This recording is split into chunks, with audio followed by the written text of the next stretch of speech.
Wisdom bold में हम सबसे पहले शुरुआत करते हैं कुछ रैंडम थॉट्स के साथ।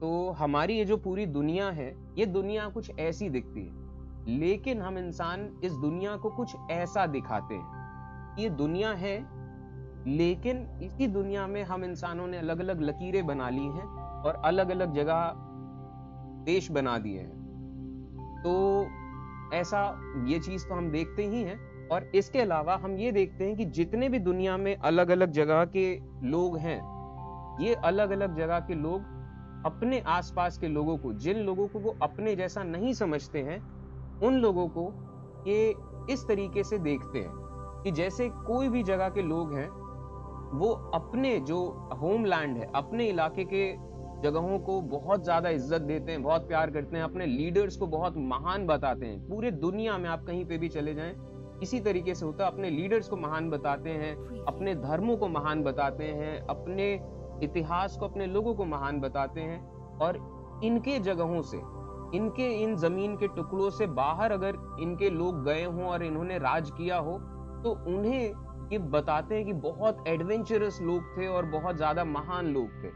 और जबकि अपने ही पास वाले जो दूसरे लोग हैं, जिनसे हमेशा लड़ाइयाँ होती रही हैं इतिहास में, उनको ये बिल्कुल बारबेरस बताते आए हैं कि ये बिल्कुल किसी काम के नहीं हैं। इनके राजा जो हैं बहुत बेकार हैं, बहुत खराब हैं। इनके जो धर्म हैं, इनकी जो मान्यताएँ हैं, ये सब अंधविश्वास हैं और ये बहुत बैकवर्ड सैवेजेस हैं। और इनके इलाके से अगर कोई आदमी इनके दूसरे इलाके में आया हो अपने इलाके में, तो इनको इन्वेडर्स कहा जाता है।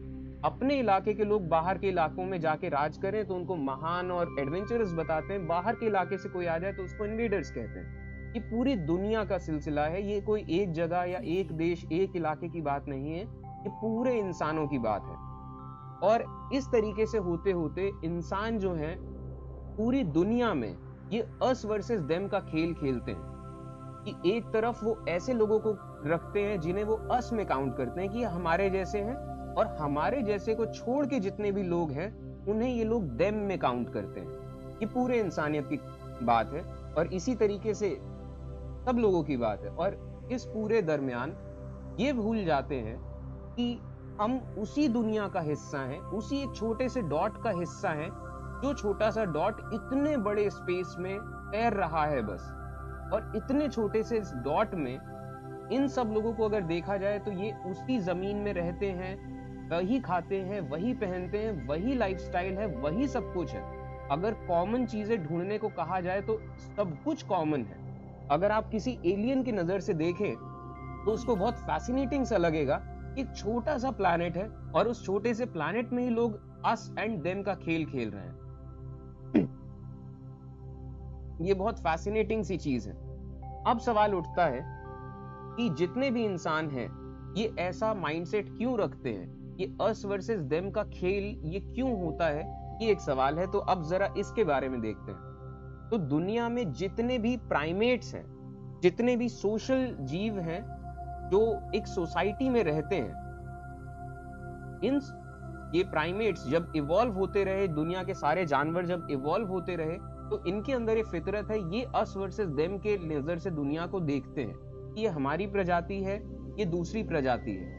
और एक फितरत है सारे जानवरों के अंदर कि जो जिन लोगों को वो अस के जैसा देखते हैं कि ये लोग हमारा हिस्सा हैं, उनके साथ बहुत अच्छे से पेश आते हैं। और जिन्हें वो देम के जैसा देखते हैं कि ये दूसरे लोग हैं, उनके साथ बहुत बुरे तरीके से पेश आते हैं, उनके साथ इतने अच्छे से पेश नहीं आते। ये सारे जानवरों का हिसाब है। तो हम इंसान भी उसी जानवरों की एक कड़ी हैं। तो हम इंसानों के साथ भी ऐसा होता आया कि हमेशा से हम इंसान अलग-अलग ट्राइब्स में रहे, अलग-अलग कबीलों में रहे और इन छोटे-छोटे कबीलों के जरिए रहते हुए हम इंसान इवॉल्व इस तरीके से हुए हैं कि भले ही हम सारे इंसान एक ही प्रजाति के हैं, लेकिन हम फिर भी अलग-अलग जो जगह के लोग हैं, अलग-अलग कल्चर्स के लोगों को अलग-अलग प्रजाति के जैसा हमारा दिमाग देखता है।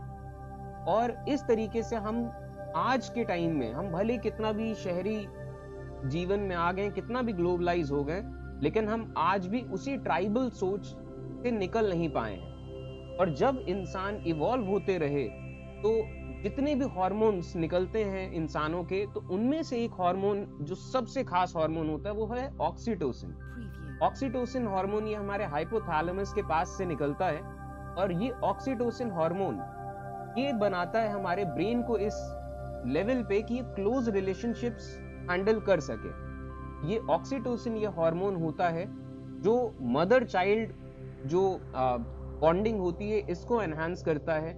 जो लोग आपके बहुत प्यारे होते हैं, बहुत खास लोग होते हैं, उनसे ये चीज ऑक्सीटोसिन रिलीज होता है। तो ऑक्सीटोसिन का खेल ये है कि अगर ये दुनिया का सबसे अच्छा हार्मोन है, और अगर ये हार्मोन अगर ऐसा हो कि सारे दुनिया में जितने भी इंसान हैं, अगर सबके अंदर ऑक्सीटोसिन अगर खूब रिलीज होने लग जाए, तो दुनिया अचानक से बहुत खूबसूरत बन जाएगी। और ऐसा इसलिए क्योंकि ऑक्सीटोसिन ये जो हार्मोन है ये प्रो सोशल बिहेवियर को एनकरेज करता है। और ऑक्सीटोसिन ये एक बहुत खास सी चीज, ये सिर्फ और सिर्फ प्रोड्यूस तभी होता है उन लोगों के लिए जिन लोगों को हम इंसान अपने जैसा समझते हैं, अपने जैसा मानते हैं। और ऑक्सीटोसिन जब रिलीज होता है और हम जिन लोगों को अपने जैसा मानते हैं उनके साथ हम ज्यादा ट्रस्टिंग होते हैं, हम ज्यादा काइंड होते हैं, हम उनकी ज्यादा मदद करते हैं जिन्हें हम अपने जैसा मानते हैं। और जबकि जिन लोगों को हम अपने जैसा नहीं मानते हैं, जो नॉट अस के श्रेणी में है, जिन्हें हम देम मानते हैं कि ये दूसरे लोग हैं, इन लोगों के साथ हम इंसान बहुत कोल्ड हो जाते हैं, थोड़ा कम ट्रस्टिंग होते हैं और थोड़े से क्रैपी बिहेवियर के हो जाते हैं। और हमारा दिमाग इस तरीके से इवॉल्व हुआ है कि हम परसीव करते हैं पूरी दुनिया को अस एंड देम में। हमें सिर्फ 1 मिली सेकेंड लगता है, ये हमारा दिमाग हमेशा कॉन्स्टेंटली देखता रहता है कि कहाँ से हम किस चीज पे भरोसा कर सकते हैं, किस चीज पे नहीं कर सकते हैं। तो हम मिली सेकेंड्स में इस बात का फैसला लेते हैं कि कौन सा इंसान हमारे जैसा है, अस में आता है, कौन सा इंसान देम में आता है। हम पूरी दुनिया को अस एंड देम में फैसले लेते हैं। और हम इवॉल्व हुए इस चीज के लिए क्योंकि हमारा जो दिमाग है वो इवॉल्व इस ट्राइबल नेचर के जरिए हुआ है। और कई सारे लोग इस ट्राइबल नेचर से निकल पाते हैं, लेकिन इस सब के बस की बात नहीं होती। ज्यादातर इंसान इसी ट्राइबल नेचर में आज भी रहते हैं। और ट्राइबल नेचर की बात करी जाए तो ट्राइबल नेचर मांगती है कन्फर्मिटी और लॉयल्टी टू द ट्राइब, कि वो एक ट्राइब में जब आप हैं तो उसके लिए कन्फर्मिटी रखिए कि कुछ भी अलग सा एबनॉर्मल बिहेवियर ना करें। तो इस वजह से ये अस एंड देम का खेल चलता है। और अब आपको आइडिया लग रहा होगा हम इंसान क्यों अस एंड देम की नजर से दुनिया को देखते हैं। अब सवाल ये उठता है कि अस एंड देम ये जो खेल है ये पॉलिटिकली कैसे प्ले किया जाता है, और ये पॉलिटिकली किस तरीके से प्ले होता है, ये बहुत खास चीज। दुनिया, आप यहां से ध्यान रखिए, अभी स्टार्ट में ही हमने बताया कि हम दुनिया जो है, हम दुनिया को, पूरी दुनिया को 2 अलग अलग नजर से देखते हैं। कि एक फिजिकल नजर से कि दुनिया एक्चुअली कैसी है, और एक पॉलिटिकल नजर से कि मतलब दुनिया 2 तरह की है, एक फिजिकल एक पॉलिटिकल। तो मतलब पॉलिटिकल या राजनीतिक नजर जो है वो इतनी ज्यादा इंपॉर्टेंट है कि हम दुनिया को 2 अलग अलग तरह का मानते हैं। बहुत खास सी चीज। तो अस वर्सेस देम का ये जो माइंडसेट हम इंसानों के अंदर रहता है, इस चीज को खेला जाता है राजनीतिकली, पॉलिटिकली। और ये कैसे खेलते हैं इस चीज को मैं आपको बताता हूं। तो ये जो अस एंड देम का जो माइंडसेट है, अस वर्सेस देम की थिंकिंग है, इस चीज का एडवांटेज लेते रहे हमेशा से जो दुनिया के अलग अलग राजा हैं और जो दुनिया के अलग अलग नेता लोग हैं। और अस वर्सेस देम की थिंकिंग का वो इस्तेमाल करते हैं पब्लिक को डिवाइड करने के लिए।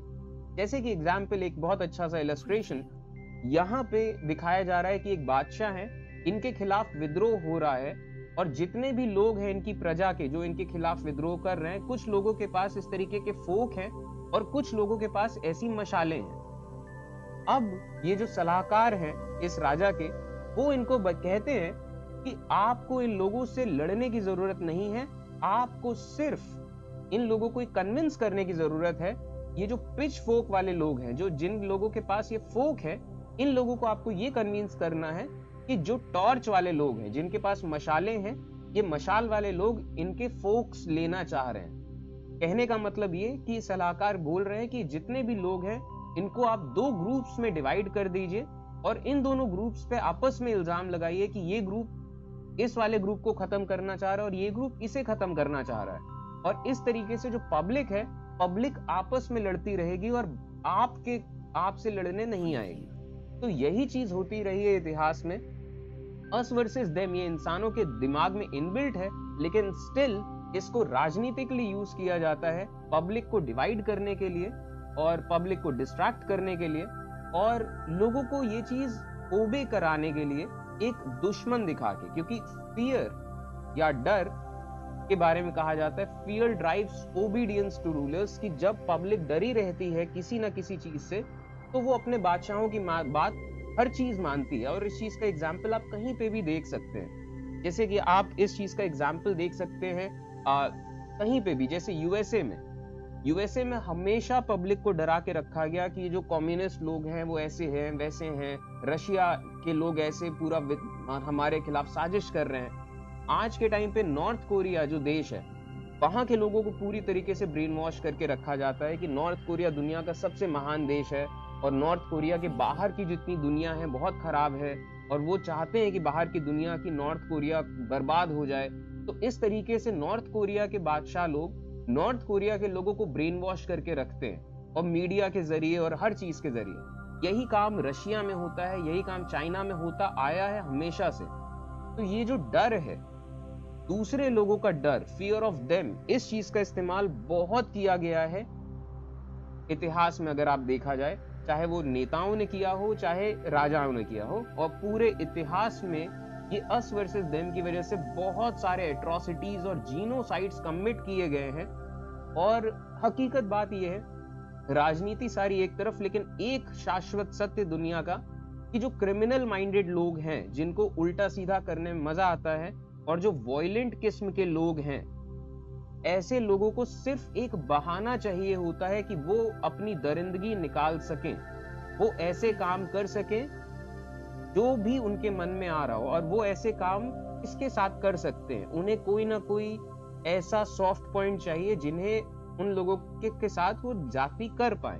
तो ये एक बहुत बड़ा फैक्टर है। तो जब भी ऐसे नेता लोग या राजा लोगों ने इस तरीके से पब्लिक को डिवाइड करने की कोशिश करी, उन्हें बहुत सारे फॉलोअर्स मिले हैं, और ऐसे फॉलोअर तो पूरे के पूरे मिलते हैं, समाज का वो हिस्सा जिन्हें मजा आता है उल्टा सीधा करना। तो अस वर्सेस देम हम इंसानों के अंदर बसा हुआ है, लेकिन ये भले ही हम इंसानों के अंदर बसा हुआ है, लेकिन स्टिल इस चीज को हमेशा बढ़ावा दिया जाता है और इस चीज को हमेशा प्रमोट किया जाता है, क्योंकि राजनीति के सेंस में या राजाओं के सेंस में जितना पब्लिक आपस में लड़ती रहेगी उतना उनके लिए फायदेमंद है।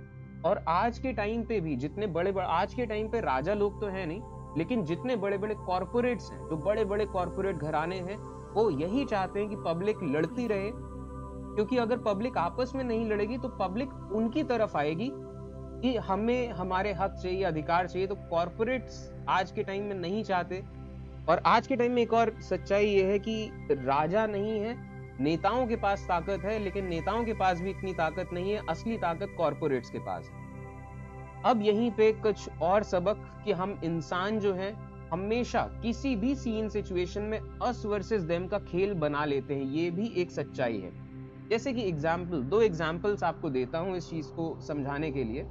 तो हम इंसान जो है, हम सारे इंसानों ने एक दूसरे से लड़ाइयां करके अपने अपने देश बना लिए, और सारे के सारे देश आज के टाइम में कहीं ना कहीं एक दूसरे से कन्फ्लिक्ट में हैं, आपस में लड़ाइयां करते रहते हैं। और अगर आप एक देश की भी बात करें, किसी भी एक पर्टिकुलर देश के बारे में बात करें, तो उस देश के अंदर भी कन्फ्लिक्ट चलते रहते हैं, चाहे वो अलग अलग धर्म के लेवल पे हो, चाहे जात के लेवल पे हो, चाहे रेस के लेवल पे हो, चाहे इमिग्रेशन के लेवल पे हो।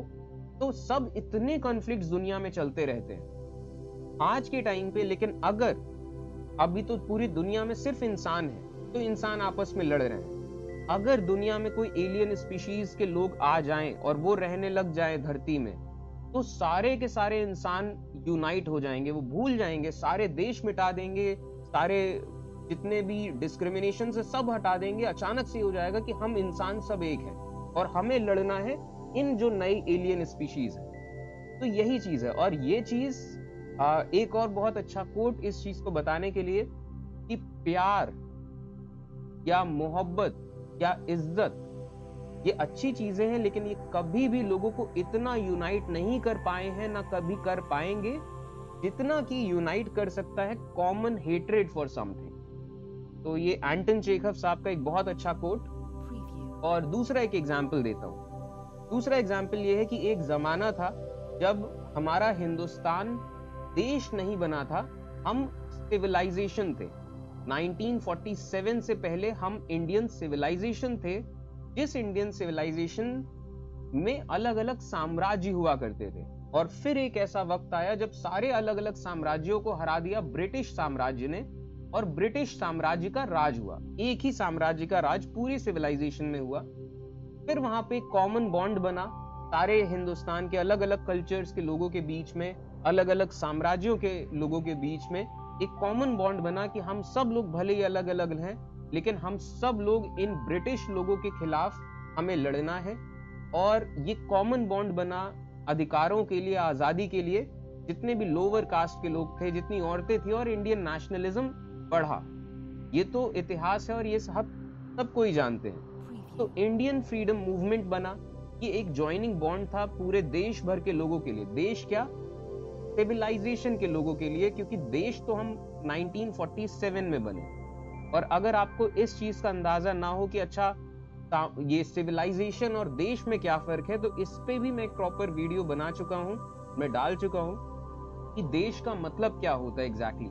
तो देश हम 1947 के बाद बने, जब प्रॉपर यहाँ जुडिशियरी का एक सिस्टम स्टेब्लिश किया गया, एक प्रॉपर मीडिया का सिस्टम स्टेब्लिश किया गया, लेजिस्लेचर स्टेब्लिश किया गया, एग्जीक्यूटिव स्टेब्लिश किया गया, एंड सबके अपने अपने राइट्स एंड ड्यूटीज डिफाइन किए गए, और संविधान लिखा गया, सबको उनके हक और अधिकार दिए गए। ये सब चीजें जब कलेक्टिवली हुई, तब जाके हम कह सकते हैं कि हम अब एक देश हैं। वरना इससे पहले हम साम्राज्य या सिविलाइजेशन कहा जाता है, जहां पे राजा और ये राजा प्रजा वाला सिस्टम होता है। तो राजा प्रजा वाले सिस्टम को हम देश नहीं कहते हैं। तो ये पूरा सिस्टम चला, ये तो इतिहास है, हर कोई जानता है।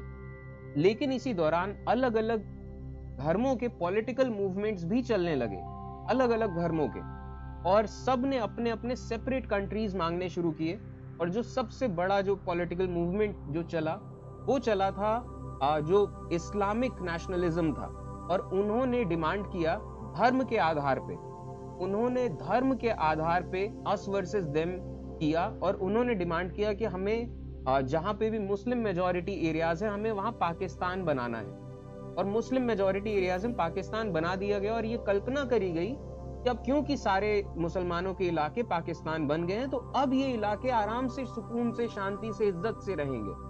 जितने भी मुसलमानों ने साथ दिया वहां नॉर्थ ईस्ट में और ईस्ट में भी, सब ने यही कल्पना करी कि अब तो हम सब मुसलमानों का एक देश है, तो अब सब शांति से होगा। लेकिन हुआ क्या एक्चुअली, जब पाकिस्तान आजाद हुआ तो अब सब के सब मुसलमान एक जैसे हैं, सब एक देश में, लेकिन स्टिल अब पाकिस्तान के अंदर इंटरनल कॉन्फ्लिक्ट्स होने लग गए। और एट द एंड नतीजा क्या हुआ, 1972 में पाकिस्तान को अलग करना पड़ा और बांग्लादेश बना।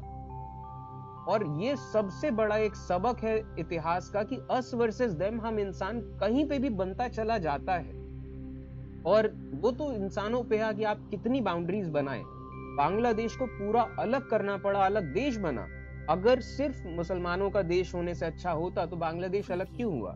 बांग्लादेश के अलग होने के बाद भी जो वेस्ट पाकिस्तान बचा, जो आज के टाइम में पाकिस्तान है बांग्लादेश को हटा के, वहां पे भी आज के टाइम पे भी इंटरनल कॉन्फ्लिक्ट्स हैं कि अब सारा देश मुसलमानों का है, लेकिन स्टिल वहां शांति नहीं है। वहां अब लड़ाई शिया सुन्नी के बीच हो रही है, वहां पश्तूनों के खिलाफ उल्टी सीधी चीजें हो रही है, बलूच लोगों के खिलाफ उल्टा सीधा हो जा रहा है।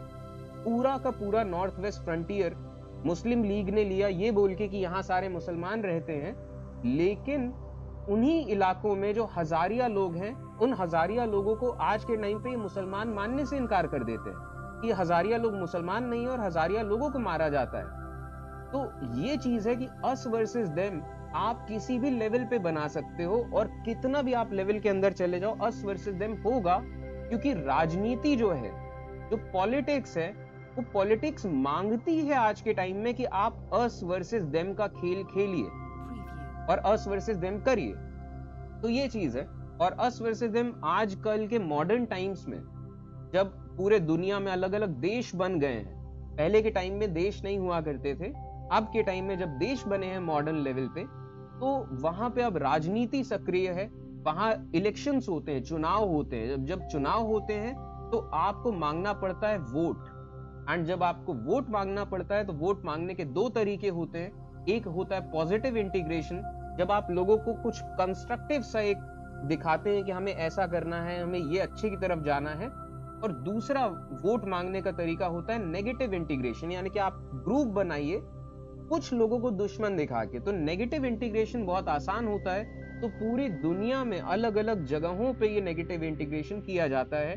और पूरी दुनिया के आगे आज एक बहुत बड़ा चैलेंज है, जितने भी यूरोपियन कंट्री से लेके अमेरिका के सामने।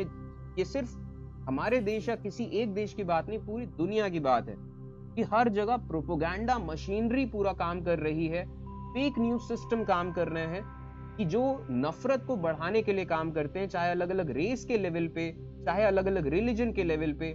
कई सारे देश है जहां एक ही धर्म है, लेकिन उस धर्म में अलग अलग सेक्ट है। कई सारे देशों में कास्ट का इशू है, कई सारे देशों में इमिग्रेंट्स का इशू है। किसी ना किसी इशू को लेके वो अस वर्सेस देम खेलते हैं, और ये चीज उन्हें पॉलिटिकली मोटिवेट करती है। तो ये रहा अस वर्सेस देम का खेल। और यहीं से एक और बहुत अच्छा कोट, कि किसी भी ऐसे इंसान को कोई बात समझाना बहुत ज्यादा मुश्किल है जब उस बात को ना समझने पे उसकी सैलरी बनती हो। मतलब कहने का मतलब, ये इंसान को जहां से पैसा मिलता है, जिस काम से इंसान को पैसा मिलता है, वो काम भले ही गलत हो, लेकिन वो इंसान वो काम नहीं छोड़ेगा क्योंकि उसे वहां से पैसा मिल रहा है। तो ये चीज एक बहुत अच्छा कोट जो फेक न्यूज का और ये जो प्रोपेगेंडा मशीनरी होता है, इसका सच्चाई को समझने का। और जब हम propaganda and fake news and us versus them की बात कर रहे हैं, तो हम इन दोनों महान लोगों को याद किए बिना कैसे रह सकते हैं कि दुनिया में ऐसे भी लोग हुए हैं, हिटलर, मुसोलिनी जैसे, जिन्होंने इस बहुत गंदे तरीके से अस वर्सेस देम का खेल खेला है। और इन्होंने यहूदियों के खिलाफ इस तरीके से बहुत प्रोपेगेंडा किया कि यहूदी लोग ऐसे होते हैं, वैसे होते हैं, और यहूदी लोगों ने पूरे दुनिया का नाश कर दिया है। यहूदी लोगों को इस तरीके से अलग अलग आर्ट बनाई जाती थी, इनको इस तरीके से आंखें उनकी दिखाई जाती थी, नाक उनकी ऐसे दिखाई जाती थी जैसे वो लोग राक्षस हो।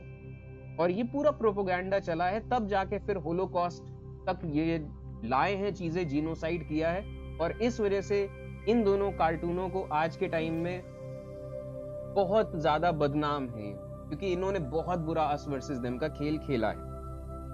तो ये तो पूरा आपको आइडिया क्लियर हो गया होगा अस वर्सेस देम का। और ये खत्म करते करते ये टॉपिक, एक बहुत अच्छा कोट लेते हैं दुनिया के जो सबसे इंटेलेक्चुअल और इंटेलिजेंट इंसानों में से एक, एल्बर्ट आइंस्टीन साहब। उनका बहुत प्यारा कोट कि पूरे दुनिया में जो 3 सबसे बड़े फोर्सेस जो राज करते हैं इस दुनिया में, ये हैं बेवकूफी, डर और लालच। ये 3 फोर्सेस ही दुनिया को चलाते हैं। और ये बड़ी अजीब आयरनी या विडंबना है दुनिया की कि यही 3 फोर्सेस सबसे ज्यादा पावरफुल फोर्सेस हैं।